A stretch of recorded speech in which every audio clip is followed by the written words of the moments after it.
Okay, so let's look a bit deeper into violations and let's go back to our two scenarios of driving too fast on a motorway, speeding on a motorway or a highway, and then the food safety issue where somebody willfully tampers with the expiry date on some food in a restaurant or kitchen, perhaps, or a workplace scenario.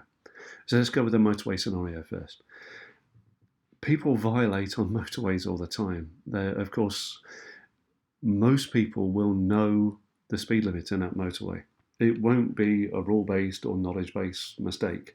It might not even be a slip or lapse in concentration. Many people know what the speed limit is on a motorway, and it's 70 miles an hour in the United Kingdom. I think it's 140 kilometres an hour. What am I saying? It's 110 kilometres an hour in most of the rest of Europe and the rest of the world. Most people know that, and they purposely drive a little bit faster or sometimes a lot faster. That's a perfect example of a violation. They know what the law is, they know what the procedure is, they've had the training, they can see the signs on the motorway, they've passed the test from the training, and they are purposely violating that rule of procedure. They do it on purpose. There are lots of other violations we might see on a highway or motorway. People might drive in the wrong lane, they might hog the middle lane. Again, that's against the training that we've had. It could well be a slip or a lapse as well in certain circumstances, or even a rule based or knowledge based mistake. Mostly, though, these things are people do them wrong on purpose. They know what they should be doing, they are willfully violating the rule or procedure. So that's a good example of a violation on the motorway. They will combine with lots of other human failures, like slips and lapses and mistakes, and there'll be lots of violations as well. Usually, there's not an accident on a motorway. Occasionally, though, there is, and that's where it might sort of line up. The holes might line up and cause some sort of catastrophic event. Of course, we need to understand why the individual might do that. It's all too easy to say, well, that's a violation, it's their fault, they shouldn't have done it, let's throw them in jail. Of course, that may well be what happens, and it may well be the right thing to do. We need to ask ourselves, though, why do people do that? Is it because the rule itself is wrong or not communicated? We're not people to tell why the speed limit is at that particular speed. Who's there out there to check people, properly check people? And of course, what are the consequences of our actions when we get caught speeding? Is it severe enough, or is it credible enough? What are the chances of getting caught? And of course, we also need to look at other things such as what do our cars allow us to drive? What speed can our cars go?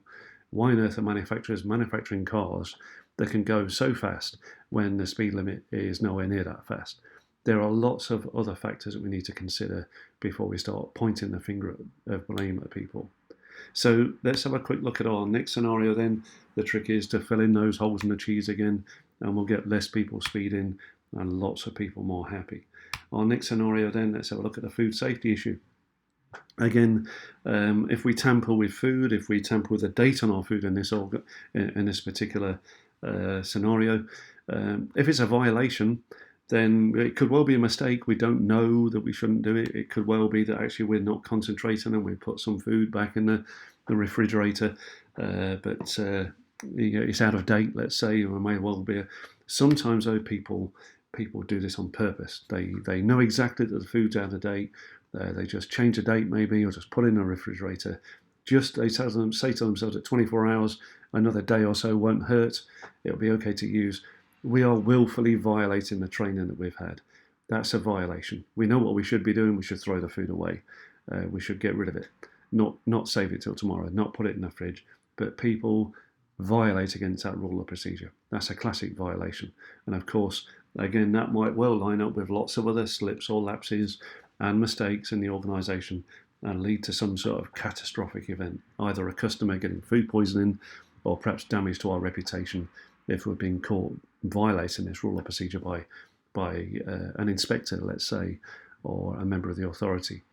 The trick is again to it's all too tempting to blame the individual that changed that date or put the food back into the fridge. We need to understand why they might do that. Why would they do such a thing? And of course, it's probably not just for their gain. It might not even be their gain at all. It might be due to the culture of the organisation. Although they might perceive that their organisation or their boss or leader might expect them to do that because of all sorts of budgetary constraints, perhaps, or people focusing on numbers rather than people, as often happens in safety. Trick is to get out there and fill these holes in, and just think of the last time now. Just think of the last time that you actually made a violation yourself. My guess is most of us would have done it on a daily basis. Perhaps not in the situations we've discussed here, but in another situation. Think about the last time you did something when you knew it was wrong. Even if it was breaking a dress code for a social event, or perhaps crossing a road in an area where you should have perhaps used a public crossing. We violate all the time. Most people do. Not everybody, but most people. Think of the last time that you made a violation. Not a slip or a lapse, not a rule-based or knowledge-based mistake, but a proper blinking violation. Thanks for listening again. We'll look at slips and lapses next.